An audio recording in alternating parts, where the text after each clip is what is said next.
Hello and welcome. Tonight, young Nigerians under the aegis of Take It Back movement stage protests in Abuja, Lagos, Ibadan and Port Harcourt despite earlier warnings from police authorities.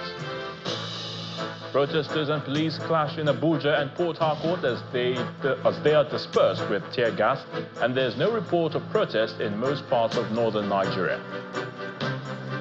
Police celebrate their day in Abuja. Federal government affirms commitment to welfare of officers, also hails their patriotism and sacrifices of officers, calling them defenders of democracy. And US President Donald Trump defends sweeping tariffs on imports that sent shockwaves through global stock markets. On business news tonight, Commonwealth Trade and Investment Summit holds in London with 3 Nigerian governors, former President Olusegun Obasanjo, Africa's richest man, Aliko Dangote, and other key stakeholders in attendance. On sports news tonight, Arsenal boss Mikel Arteta vows the Gunners can upset Real Madrid on the biggest night of their career in the Champions League quarter-finals at the Emirates Stadium tomorrow.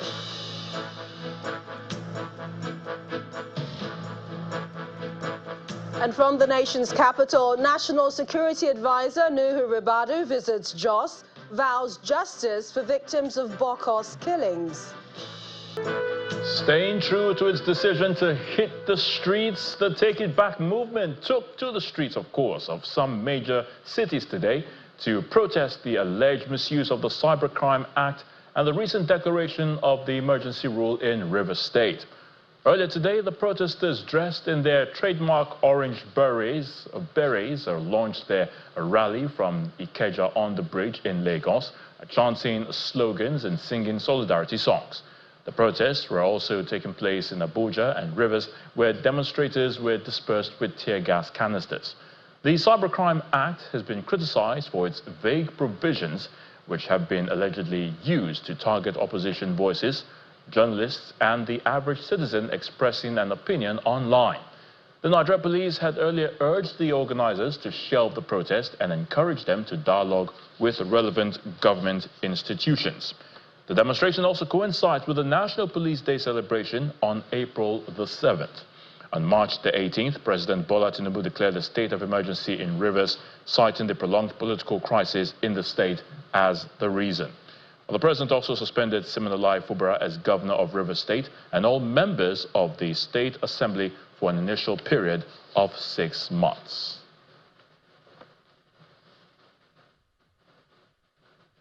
Now, 24 hours after the Nigeria police advisory against the nationwide protest by the Take It Back movement, young Nigerians in Lagos and Ibadan took to the streets to show their disappointment at the hardship in the country and misuse of cybercrime law against the Nigerian youth. Our correspondent, Kelly Agiga, monitored the protests and now reports.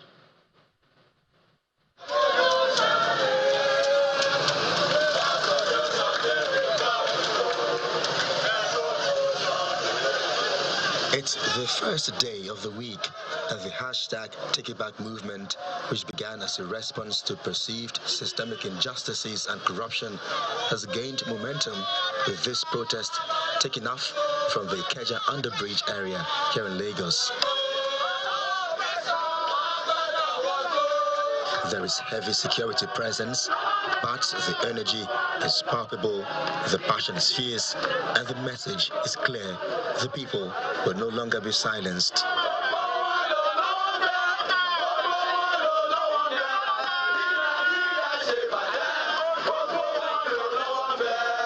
With different placards, the march with vigor and anger, their footsteps echoing through the streets. Taking a breather at Allen Junction, the movement outlines a clear set of demands.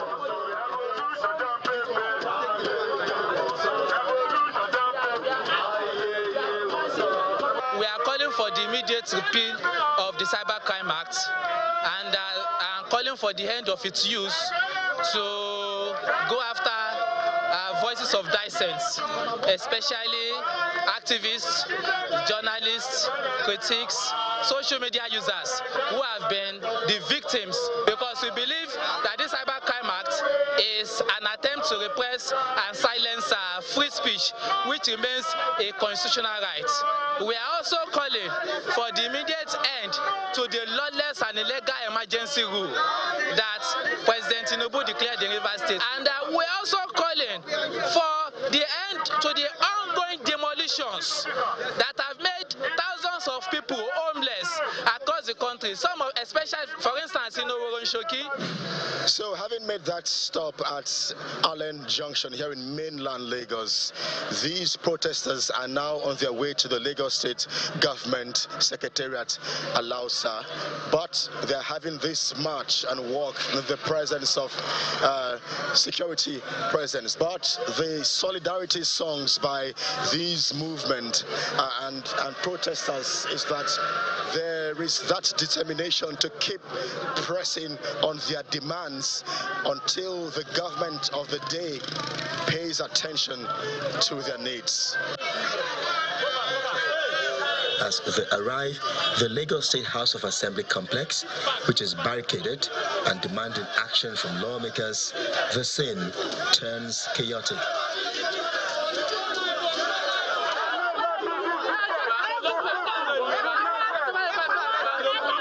And after a couple of hours, it's time to call it a day. This is a warning action, and we are going back to remobilize. Remember, last year we had a warning action on June 12th, right? Yeah. And by the time we came back in August, we shook not just the entire country, we shook the entire world. So now we have come out in April as a warning protest. If the government of Tinubu did not accede to our demand, if the government of Tinubu did not accede to this demand, then the next time we are coming out, it will be a luta infinito. Is there a deadline? Is there an ultimatum you're giving the government? No, the Nigerians should wait to hear from us, and it will be very soon. The deadline is immediately. At the popular Lekki toll gate, there were no protesters, but heavy security presence was quite visible.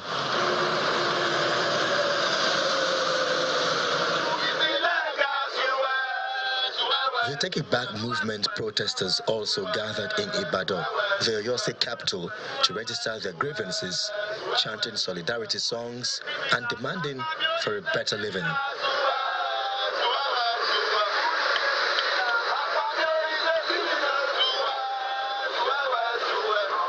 The group calls this a warning protest and is promising that they will return to the streets in no distant future if their demands are not met.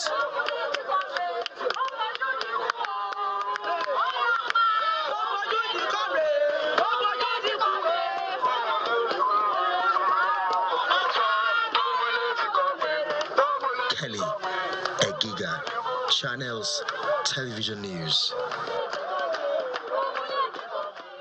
Meanwhile, in Rivers, the Bring Back Sim protest organized by a coalition of civil society organizations, including the Take It Back movement and the Niger Delta Congress, among others, took place in Port Harcourt. However, there was a clash as the police dispersed the protesters while they fired tear gas canisters at them, and even journalists weren't spared either. Our correspondent, Charles Operum, reports. As early as 8 a.m. at the Isaac Borough Park by My One flyover along Aba Road, protesters from the Take It Back movement and the Niger Delta Congress, among others, are gathering for the Bring Back Sim protests. There's a bit of a scuffle as the police try to stop the protests from going ahead at the park, insisting it wasn't approved for them and that they should go to the Federal Secretariat. They also try to stop journalists from recording.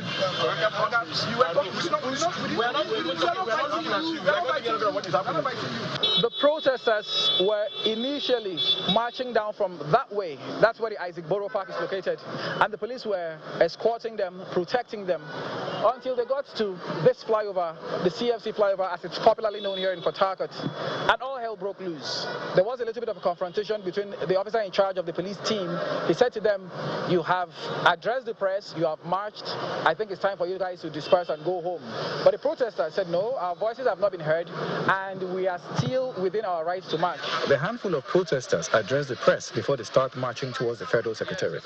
We are here as Rivers people to march and express our grievances. We are not here to cause any harm, and this is the security men have been here dispersing our people that have been coming. We are here, we are waiting for some of our members to come, and we'll march on the street peacefully and air our grievances to the government. We are not here for violence. Along the road, the protest leader says they are rejecting the state of emergency while security reinforcements arrive behind him. Our position is that this state of emergency is illegal, and we are calling on Mr. President to reverse his decision on this state of emergency. The people of Rivers State have woken up, and today we have come to say, Mr. President, listen to your people. He said, no, that we must leave now. And we said, no, we will not leave. That what we are doing is our civil right, and we have the permission of the police to even go ahead with what we are doing. The next thing they started doing, they started shooting tear gas canisters on us. Of course, it was a joint team from both the army, the police, the civil defense. They were all there. The next thing, the army started shooting sporadically on the air. Police started shooting tear gas canisters at us, chasing us. Even arrested some of the reporters who came to cover the event.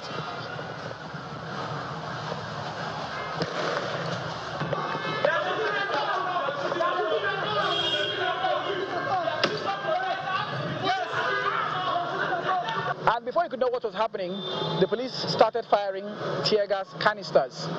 Somewhere here, this was where the whole disruption occurred, and people started scampering, for their safety. Even members of the public who were watching what was happening, they all ran. I was standing around when I was set upon by a policeman who I would call an overzealous one. He grabbed me, he brutalized me, and threw me into a van. But after like 5 minutes, I was released. So these are some of the hazards of the job. For the protest, it's over for today, but we don't know what tomorrow will bring. From the CFC flyover here in Port Harcourt, Charles Oporum, Channels Television News. And there's more on the protest. This time, members of the Take It Back movement who converged on the Maitama area in Abuja for a rally were dispersed by operatives of the Nigeria police. The protesters who took to the streets to demand urgent government action on worsening economic conditions, rising repression, and the alleged misuse of the Cybercrime Act were dispersed with tear gas after failing to heed the warning of the police to shelve the planned protest. The situation indeed coincided with the National Police Day celebrations held at the Eagle Square.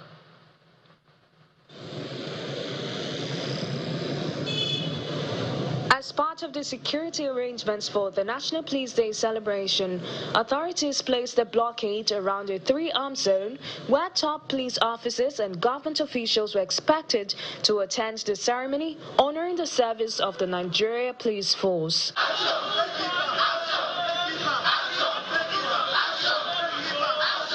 Protesters led by human rights activist and former presidential candidate Omoyele Sowore carried placards with messages such as "Stop the repression" and "Let us breathe," aimed at drawing attention to what the organizers describe as a growing wave of authoritarianism under the administration of President Bola Tinubu.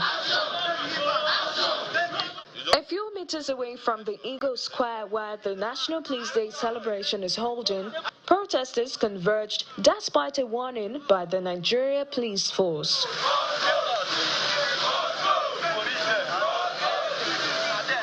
Reasons for the protest is highlighted. Nobody can stop an idea whose side. Nobody can stop an idea whose side. As we are having this march today, it's happening in Lagos as well. Yes. It's happening in Port Harcourt. Yes. And these ones are rehearsals. Yes. The time will come where all Nigerians will come out and nobody can stop them. Yes. Although the protest began peacefully, police operatives deployed to the area dispersed the demonstrators using tear gas. The protesters scampered to safety and did not reconvene. Meanwhile, the situation remained calm in all the northern states as the protest failed to hold.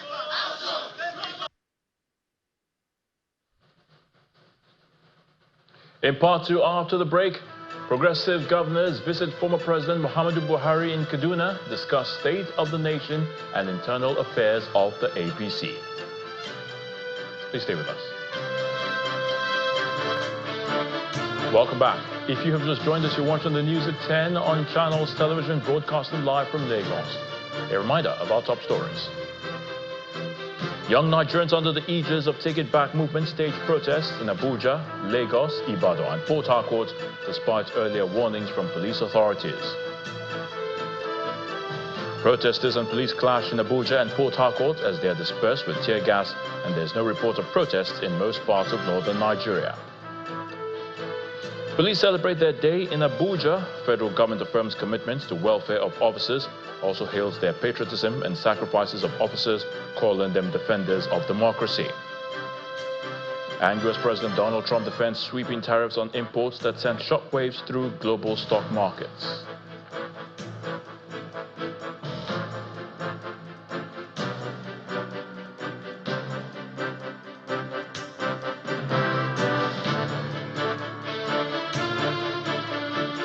Moving on now, in spite of the protest in the nation's capital, activities at the Eagle Square to celebrate the police went ahead.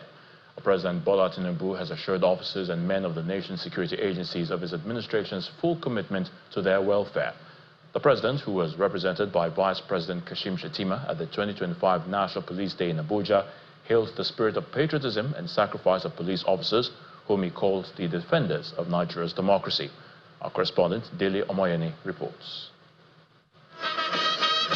The National Police Day is a ceremony held to commemorate the dedication and supreme sacrifice of officers and men of the Nigeria Police Force in the discharge of their duties.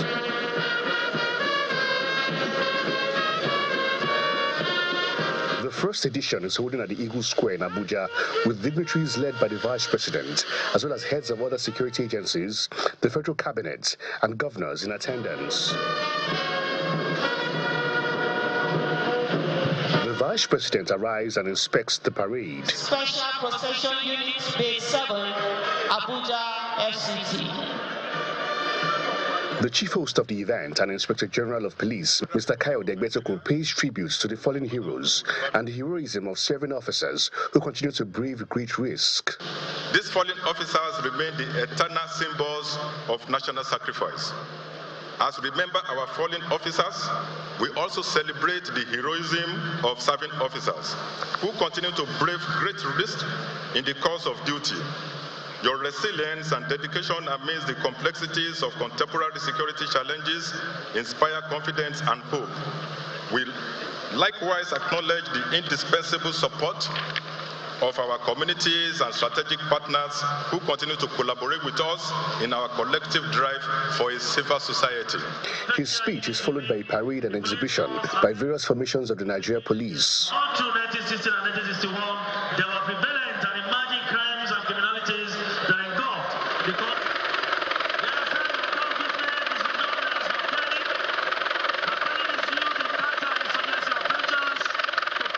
This is followed by a moment of silence to remember the fallen heroes. The special guest of honor, President Tinubu, is represented by the Vice President. He says his administration is taking decisive measures to improve the welfare and working conditions of the police. These days serve to highlight your invaluable service and to honor the officers who have made the ultimate sacrifice in the line of duty. To their families, we extend our deepest condolences and our unwavering commitment to preserving their legacy. As President, I reaffirm this administration's steadfast dedication to the welfare and empowerment of the Nigeria Police Force. A secure Nigeria is vital for our collective prosperity. It is hoped that events like this will reinforce the mission to build a police force that will foster national security. Dele Omoyeni, Channels Television News. Governors of the All Progressives Congress under the umbrella of the Progressive Governors Forum have visited former President Muhammadu Buhari in Kaduna The governors, who were led by their chairman, Senator Hope Uzodimma of Imo State, and the host governor, Uba Sani of Kaduna, the governors of Nasarawa, Ondo, Ekiti, Edo, Ebonyi, Gombe, Kebbi, Benue, and the Minister of Budget and Planning, Atiku Bagudu, who is also a former governor of Kebbi State. Addressing journalists after the meeting, which was held behind closed doors, the chairman of the forum, Governor Uzodimma, and Governor Uba Sani explained that the visit is to felicitate with the former president on the recent Eid al-Fitr celebration and to also discuss issues concerning the APC and the country. Governor Uzodimma, on his part, says the APC is poised to remain dominant with prospect of winning more elections in the future. And we deemed it very fit and proper to come and pay a courtesy call, a visit to the only president, former president produced by APC, President Mohamed Buhari, GCFR. And we came, we saw him in good health, we fraternized with him, and we stayed with him. He's well pleased with our party, and all of us as also his children. He's well pleased with us and is happy that we visited him. And even though he expressed surprise for the visit, but I think it is on our part a very good initiative that we should touch base with our father in politics. Since his arrival here in Kaduna, I can say that he has been a father, a leader, and a statesman. And of course, not only progressive governors forum, many Nigerians have come here before us, and we can say that we have been extremely happy with the way he has been advising people, being supportive to our own party and to our President Bola Ahmed Tinubu. The question keeps getting asked: who heads the Labour Party going forward? For now, Mr. Julius Abure is emphatically saying that he remains the national chairman of the party. Mr. Abure was speaking during the National Executive Committee meeting of the party in Abuja, where he notes that the Apex Court was clear about its verdict on party supremacy, stressing that party matters are internal affairs of political platforms. The party also warned its presidential candidate in the 2023 election, Mr. Peter Obi, and Governor Alex Oti, against organizing stakeholders meeting and taking over the powers of the National Executive Committee. Landscape. It is, however, regrettable that certain actors, most notably Senator Nanadi Usman, who ironically is not a member of our party, and Delitu Nwo Kocha, have chosen to misrepresent the ruling, deliberately misleading the public and attempting to manufacture confusion through a purported caretaker committee. Let it be stated categorically that the so-called committee is both unconstitutional and illegitimate. Let it be known within the Federation and beyond that there is no vacuum in the leadership of Labour Party. Members of the Nigerian Bar Association in Imo State, comprising of Olu, Okigwe, Mbano Etiti, and Mbise branches, have lauded the State Governor Hope Uzodimma on the appointment of Honorable Justice Theophilus Nzioku as the new acting Chief Judge of the state, following the removal of the former Chief Judge Teresa Chikeka a few months ago by the National Judicial Council on allegations of falsification of age. Addressing a news conference in Owerri, the Imo State capital, the association says the decision to appoint Justice Theophilus Nzioku by Governor Uzodimma is acceptable to the majority of the members of the NBA in Imo State, as it is in line with Section 27, or Section 271 rather, 4 of the 1999 Constitution as amended.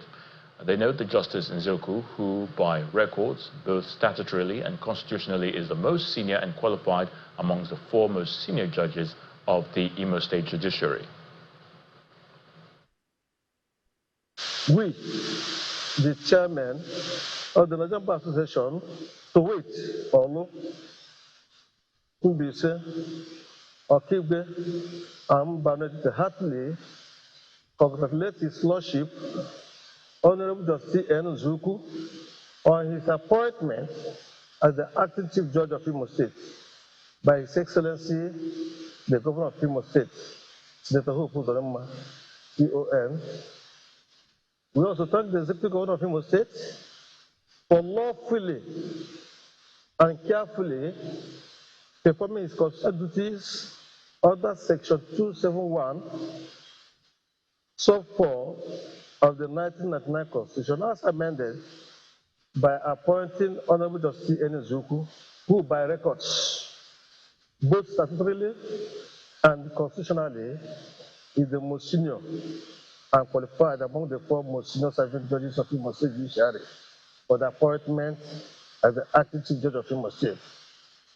Therefore, the decision of His Excellency, the Governor of Imo State, in appointing my Lord, Honorable Justice Enezuku, as the acting Chief Judge of Imo State, after careful consideration of the provisions of Section 2714 of the Constitution, the official records of the 4 most senior judges.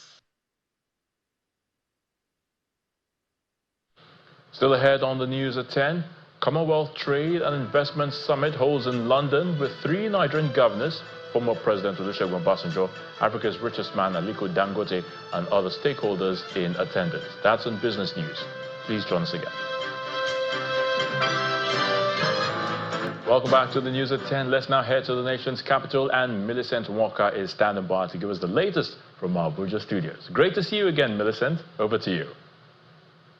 Same here, Ayotunde. Thanks very much. And we begin in Jos, where the National Security Advisor, Nuhu Ribadu, has expressed the federal government's determination to find a lasting solution to the incessant attacks and killings in Plateau State. Speaking at Operation Safe Haven headquarters in the capital during an operational visit in the aftermath of attacks on some communities of Bokos local government area, the NSA says the carnage must stop. The secretary to the Plateau State government, Samuel Jatahu, also visited some of the affected communities to ascertain the extent of damage, donated relief materials to affected victims.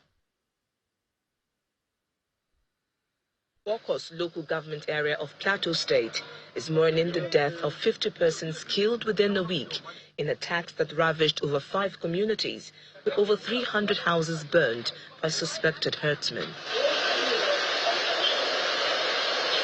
One of the early callers to the state is the National Security Advisor, who visited troops of Operation Safe Haven at its headquarters in Jos, where he highlighted the importance of peaceful coexistence amongst Nigerians.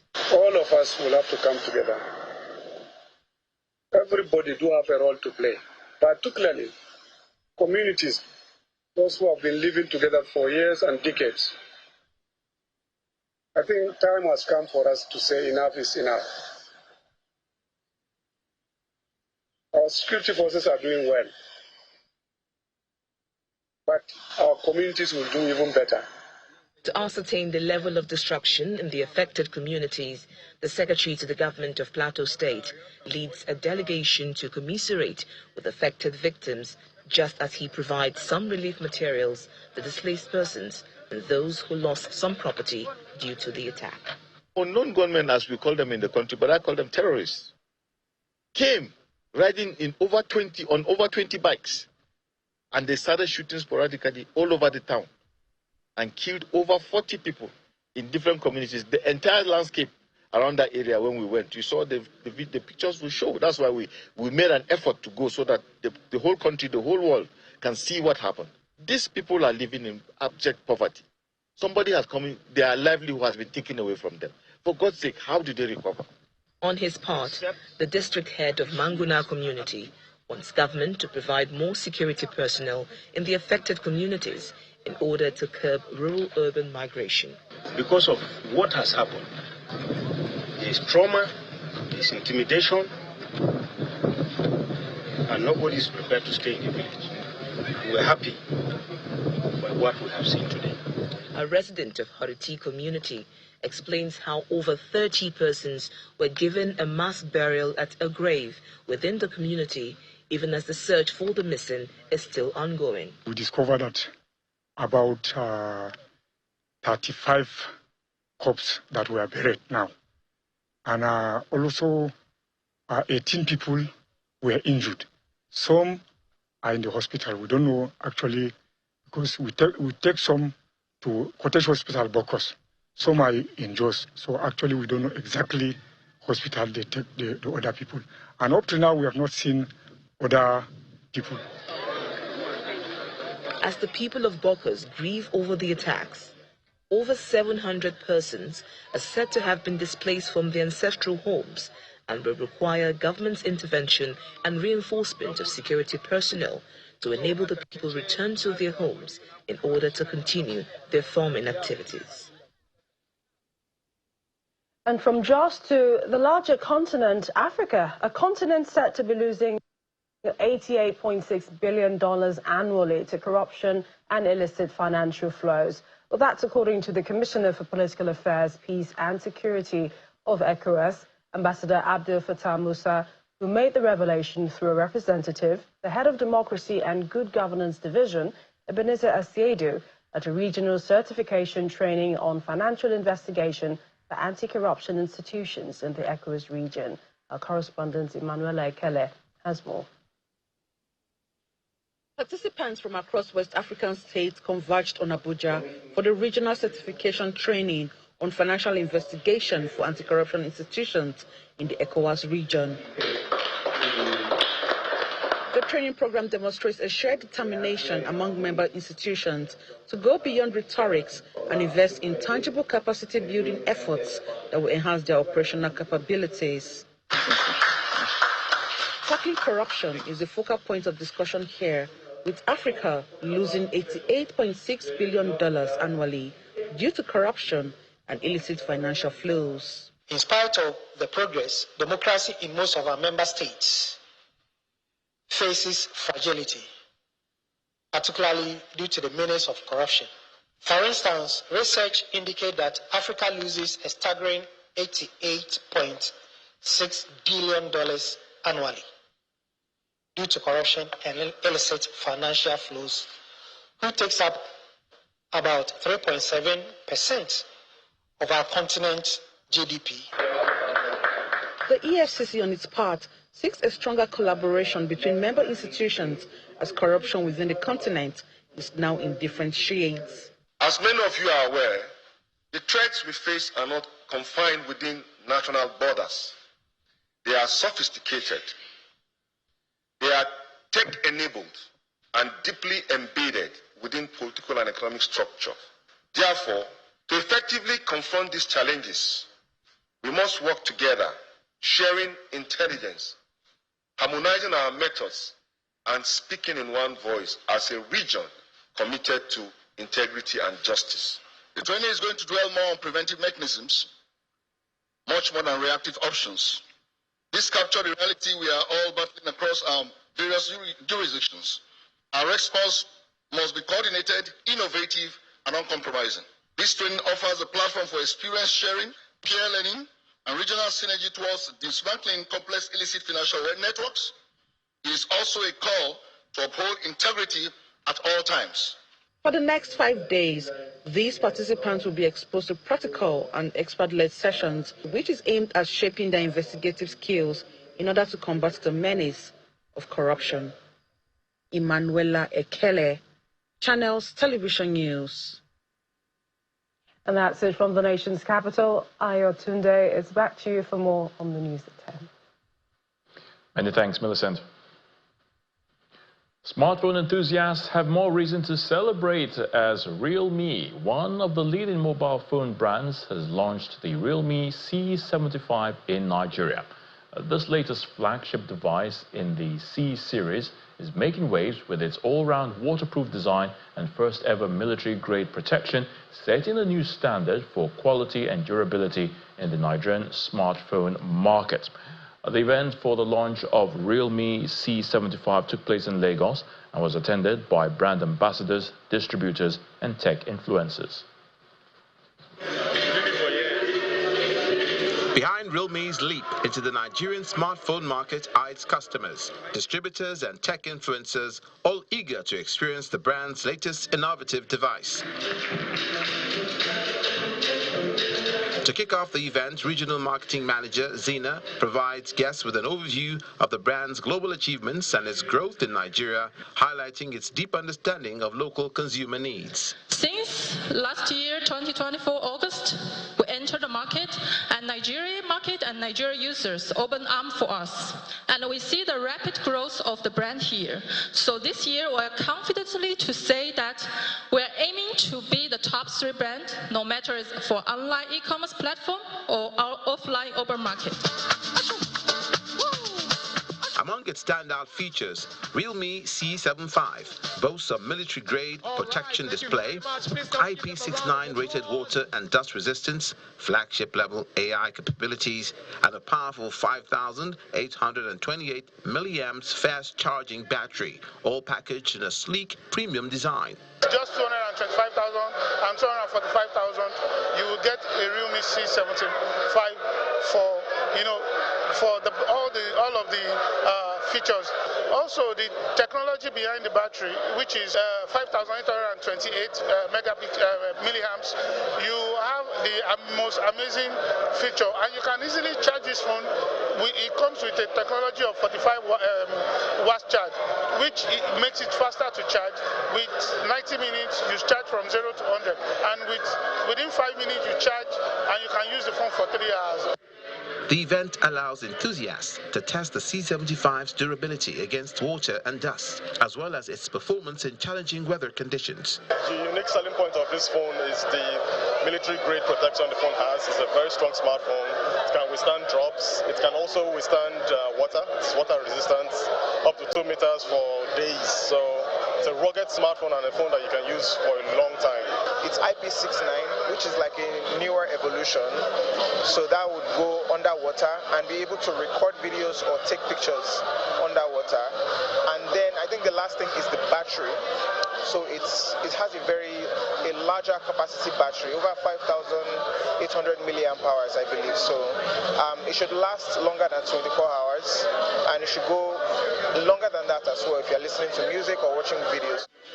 Realme C75 is available in lightning gold and storm black colors. The launch not only marks a significant advancement for the brand, but also represents a major milestone in the Nigerian smartphone market.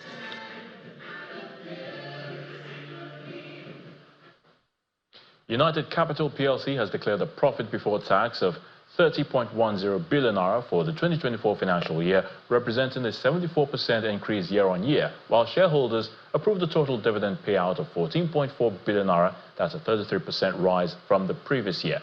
At its 12th annual general meeting held in Abuja, shareholders and stakeholders celebrated the company's impressive financial performance and strategic expansion initiatives.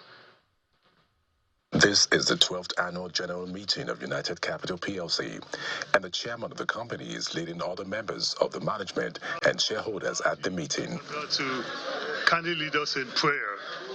United Capital PLC is a financial and investment services company offering investment banking, asset management, trusteeship, securities trading, wealth management, consumer finance, and microfinance banking. Time by rotation, and has offered himself. In his remarks, the chairman, United Capital PLC, highlighted the company's outstanding financial performance. Shareholders are requested to note that an interim dividend of 5.4 billion naira only, at the rate of 90 kobo per ordinary share, was earlier paid to all shareholders whose names appeared on the register of members as of July 31st, 2024, for the half-year ended June 30th, 2024. A motion was then moved to adopt the recommendation of the directors and also approve the recommended dividend for shareholders for the close of business for the year 2024. I hereby move that a final dividend of 9 billion naira only gross in respect of the year ended December 31, 2024, that is 50 kobo per share, be paid to all shareholders. The group CEO of the United Capital PLC attributes the success achieved in a year to effective management and leveraging opportunities. The main objective is to ensure that we continue to increase the value to our various shareholders, and we have done that, standing by our words, which is critical. Some shareholders spoke of their satisfaction and expressed how impressed they are with the success of the company. The company is perfect. And I'm thinking by next year they are going to pay more than what they are paid to this year. So it's a thing of joy to be a shareholder of this company. I'm very proud of United Capital PLC, and I want to advise Nigeria, invest in United Capital if you are not yet a shareholder. Riding on the success of the report, the management plans to create more visibility for the company. Right now, we have we have permission, regulatory approval to operate in some 13 African countries, and we're going to expand that over the course of the year. Looking ahead, United Capital PLC says it is committed to expanding market leadership, enhancing innovation, and driving long-term value creation as it continues to set new standards in Africa's financial sector. Benny Ark, Channels Television News. Time now for business news, or more business news, with Joke Rogers.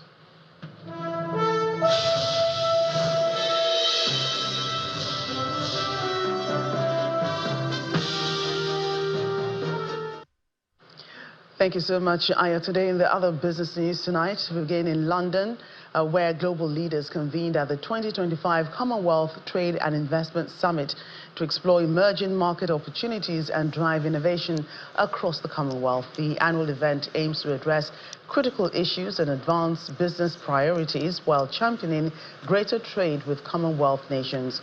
Our London correspondent, Juliana Olayinka, spoke with Nigeria's Minister of Industry, Trade and Investment, Dr. Jumoke Oduwole, and the Governor of Enugu State, Mr. Peter Mba, on their expectations. We need to look at what are the key enablers to be able to work within a common market. And that's what, the advantage of a Commonwealth is, because you have a huge opportunity to attract a high impact investment. And that's what we're here to, to basically pitch the state, to show that Enugu exhibits all the right conditions to nurture the sort of opportunities and development that we talk about, the African opportunity. The changing demographic of the world and even our region in West Africa necessitates that we build new relationships, that we consolidate old relationships, and we make sure that investors know exactly what it is. Nigeria is open for business. Mr. President has said that since May of 2023, and we continue to make these trips and also to invite investors to Nigeria to prove the point and to support our private sector. The domestic equities market opened the week on a bearish note as renewed anxiety over the U.S. government's tariff imposition dampens investor sentiment. Welibong has a summary of today's trading activities. Welcome to the stock market report. The equities market kicked off the first trading day of the week in the red as investors extend sell-off in stocks. Now, looking at the all-share index, it dropped today by 1.23%. Look at index, 104,000 points.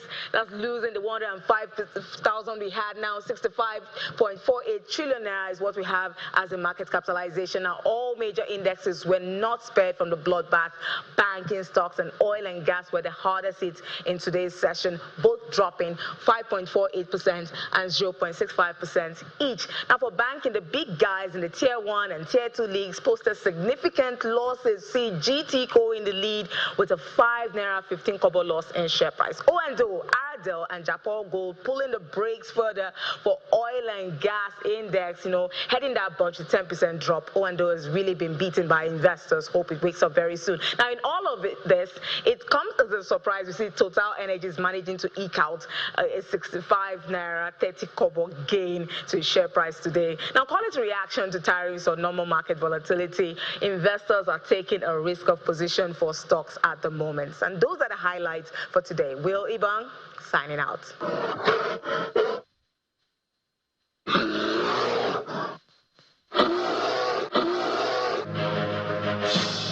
That's business news tonight. Back to you, Ayo, today. Welcome back. U.S. President Donald Trump has threatened China with additional 50% tariffs from Tuesday if Beijing does not withdraw its 34% retaliatory tariffs on Washington. Here's Simon Pierce with more international news and around the world in 5. Good evening and welcome to the channel's studios here in London with your international news around the world in 5. Hello, everybody. The US President Donald Trump has defended sweeping tariffs on imports that sent shockwaves through global stock markets. It's good to win. Speaking to reporters aboard Air Force One, he said jobs and investment would return to the US and make it wealthy like never before. I do want to solve the deficit problem that we have with China, with the European Union and other nations. And they're going to have to do that. And if they want to talk about that, I'm open to talking. But otherwise, why would I want to talk? And as you know, because of the tariffs, we have $7 trillion already committed to be invested in the United States, building auto plants, building chip companies, and all sorts of companies are coming into our country at levels that we've never seen before. Just hours after Trump's comments, stock markets plunged in Asia, with Japan's Nikkei 225 dropping by 7.8%, and Hong Kong's Hang Seng losing more than 12%. Several US government officials have appeared on TV to defend the president's new tariffs. There doesn't have to be a recession. Who knows how the market is going to react in a day, in a week. What we are looking at is building the long-term economic fundamentals for prosperity that I think the previous administration had put us on a course toward financial calamity. Zimbabwe's President Emerson Mnangagwa has announced he will suspend tariffs on goods imported from the US in an attempt to build a positive relationship with President Donald Trump's administration. The move comes days after Mr. Trump imposed 18% tariffs on Zimbabwean exports to the US. Zimbabwe has had strained diplomatic relations with the US since it had adopted a controversial land policy about 25 years ago, and because of its poor human rights record. Je veux dire que notre ligne de conduite ne sera jamais celle de la brutalisation. France's far-right National Rally leader Marine Le Pen has called a court ruling banning her from running for office for 5 years a witch hunt. I won't give up, she told thousands of flag-waving supporters in Place Vauban, close to the Eiffel Tower. She was found guilty of helping to embezzle 2.9 million euros of EU funds between 2004 and 2016 for use by her party. At the rally, she claimed the ruling was a political decision. This is where we are right now. Australia's opposition leader has ditched an election promise to end work-from-home options for public servants after a backlash. I've apologised for the decision that we took in relation to work from home. Peter Dutton said his Liberal National Coalition had made a mistake and apologised. Australians will vote in an election on the 3rd of May, and the coalition had pitched the policy as part of a package also including thousands of job cuts aimed at improving efficiency in the public sector. However, critics, including the incumbent Labour government, had said an end to work from home arrangement would disproportionately disadvantage women. North Korea has held the Pyongyang International Marathon for the first time in 6 years, welcoming some 200 foreign runners to the streets of the reclusive country's capital. The marathon, which was launched in 1981, took place annually in April to celebrate the birth of its founding leader. The race was last held in 2019, where 950 foreigners participated. North Korea sealed itself off the following year when the COVID-19 pandemic hit. A pair of critically endangered giant tortoises aged about 100 years old have become first-time parents at Philadelphia Zoo.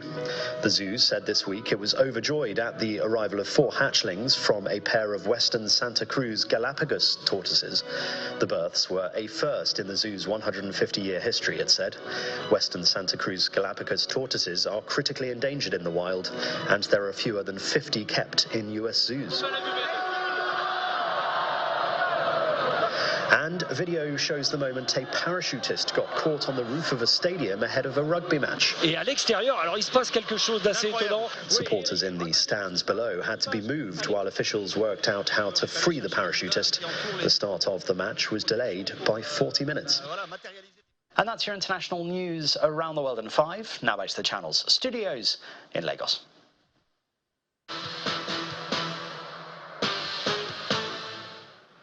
Thank you, Simon. Welcome to Sports News. Arsenal boss Mikel Arteta has vowed that they can upset Real Madrid on the biggest night of their career in the Champions League quarterfinals. Arsenal have never been crowned European champions and face the 15-time winners, Real Madrid, in a quarterfinal at the Emirates tomorrow, with a return leg in Madrid next week. The Champions League represents Arsenal's best chance of a trophy this season, with the Gunners 11-point adrift of leaders Liverpool in the Premier League. Bukayo Saka is in contention to feature against Real Madrid after making 2 substitute appearances since returning from 3 months on the sidelines. That sports is back to you, Ayo. And the main news again. Some Nigerians under the aegis of Take It Back movement today staged protests in Abuja, Lagos, Ibadan, and Port Harcourt despite earlier warnings from police authorities. That's the news at 10 tonight. Thank you for watching. I'm Ayo Tunde Balogun. Have a good night.